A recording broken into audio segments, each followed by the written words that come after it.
الحمد لله الحمد لله الذي جعل أحب الأعمال الصلاة على وقتها، والصلاة والسلام على سيدنا محمد وعلى آله وصحبه أجمعين ومن تبعهم بإحسان إلى يوم الدين، أما بعد۔ آج ہمارے درس کا موضوع ہے چھوٹ جانے والی نماز کی قضا۔ ہر قسم کی تعریف اللہ ہی کے لیے، جس نے سب سے پسندیدہ عمل نماز کو اس کے وقت پر ادا کرنا قرار دیا، اور ہر طرح کی رحمت و برکت اور سلامتی ہمارے آقا صلی اللہ علیہ وسلم پر اور آپ کے تمام آل و اولاد اور اصحاب پر ہو۔ اس کے بعد نمازی بھائیوں، آج کی گفتگو نماز کے احکام میں سے ایسے حکم کے بارے میں ہے جس کا جاننا ہر مسلمان کے لیے مناسب ہے، اور وہ ہے چھوٹ جانے والی نمازوں کا قضا کرنا۔ اس کے متعلق اہم مسائل میں آپ کے سامنے عرض کرتا ہوں۔ نمبر 1، اللہ تعالیٰ کا فرمان ہے اِنَّ الصَّلَاةَ كَانَتْ عَلَى الْمُؤْمِنِينَ كِتَابًا مَوْقُوتًا، یعنی یقیناً نماز مومنوں پر وقت کے حساب سے فرض کی گئی ہے۔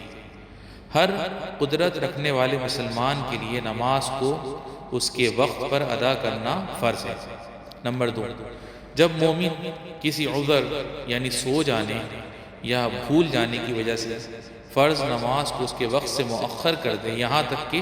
اس کا وقت نکل جائے، تو یاد آنے پر فوراً اس کی قضا کر لے، کیونکہ اللہ کے رسول صلی اللہ علیہ وسلم نے فرمایا من نسی صلاۃ او نام عنها فکفارتها ان یصلیها اذا ذکرها، یعنی جو کوئی نماز بھول جائے یا اس کے وقت پر سو جائے تو اس کا کفارہ یہ ہے کہ جب اسے یاد آ جائے تو اسے پڑھ لے۔ نمبر 3، جس کی صرف ایک وقت کی نماز چھوٹ جائے تو جب اسے یاد آ جائے اس کی قضا کر لے، اور جس کی ایک دن کی نمازیں چھوٹ جائیں تو اس کو انہی کی ترتیب سے قضا کرنا چاہیے جس طرح وہ چھوٹ گئی تھی، انہیں موجودہ نماز سے پہلے پڑھے۔ نمبر 4، جس کی کئی دنوں کی نمازیں چھوٹ جائیں انہیں وہ اس طرح ترتیب وار ادا کرے کہ ظہر کی نماز سے شروع کرے، پھر عصر پڑھے، پھر مغرب پڑھے، پھر عشاء پڑھے، پھر صبح کی نماز پڑھے، یہاں تک کہ ان چھوٹی ہوئی نمازوں سے فارغ ہو جائے، پھر گزرے ہوئے دنوں کی نمازوں کو وقت ملنے کے حساب سے